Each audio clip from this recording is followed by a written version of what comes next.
Hi there, Dr. Bastos here. I wanted to post this video because I've noticed over the last few days a trend and wanted to share with you a strategy based on it. So when I'm leaving clients for an acupuncture treatment, for example, which has been the situation that I wanted to recall with you, um, one thing I've noticed is that clients will be breathing very shallow. So I'll notice that their stomachs are literally doing this, right? And and it looks as though they're in a panic, but when I ask them if they're feeling anxious or how their week's been going, they're reporting that everything is going well, they're feeling great, and that they don't have any stress. So I see this repeatedly in clients, and thankfully, especially using Chinese medicine approaches, you can really get to know more specifically if the body is actually holding tension beyond what their words are saying, allowing me to move forward into helping them if that indeed would hinder their progress and their chief concern, which it does for a lot of people. One thing I also wanted to teach, I like to teach my patients, is that we can't always think our way into full relaxation. So my client, for example, today, one specific example, seeing her tummy breathing in a way where it seemed as though she was in panic mode, and this was denied by her mentally. And I asked her to breathe more deeply through her abdomen. And it was very difficult for her. She really thought that just thinking that she was stress-free and that if her mind was coping well with her situation in life, that was enough.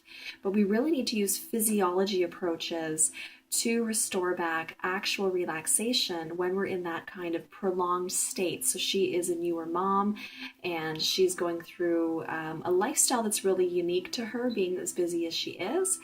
And I had to teach her that she'll need to do some deep breathing exercises, for example, to actually truly convince her body that she is in a safe place. So when she's breathing deeply, as I'm showing you here, her tummy was doing this so rapidly. She's actually telling her physiology, or she's allowing her physiology to express a stress state as though something around her is harmful or that she's in danger. And if she doesn't correct that, then her body's going to fire up hormonal responses that are long-term dangerous for her if she doesn't stop that false signal.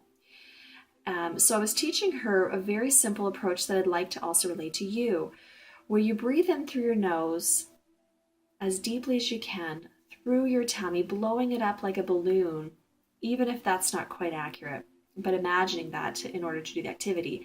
Holding for a few seconds, and then squeezing out and breathing out as long and slow and smooth as you can, and proceeding in a manner like that. And that, I told her, would actually allow it to settle into her physiology that she is actually safe and that there is nothing she needs to run from or to fight.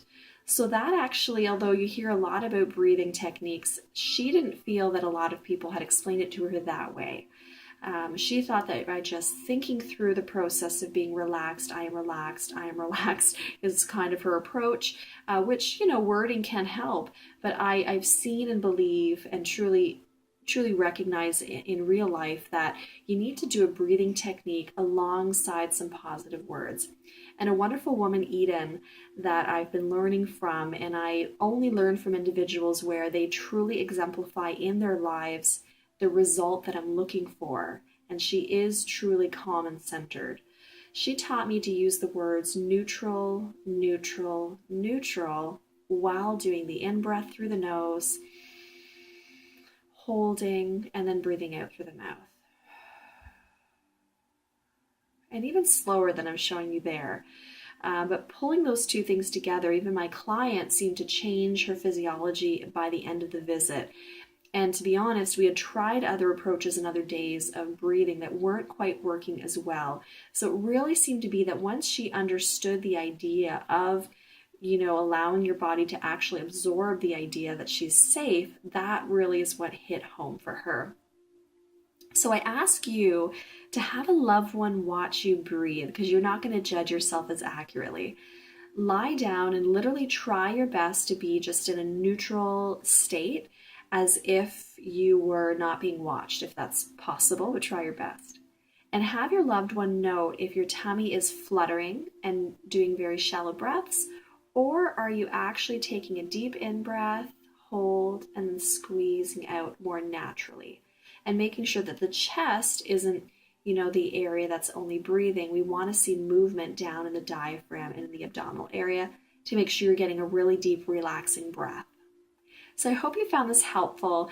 This is just one piece of the additional support I give my clients at no extra charge in part of their treatment approaches, including in acupuncture.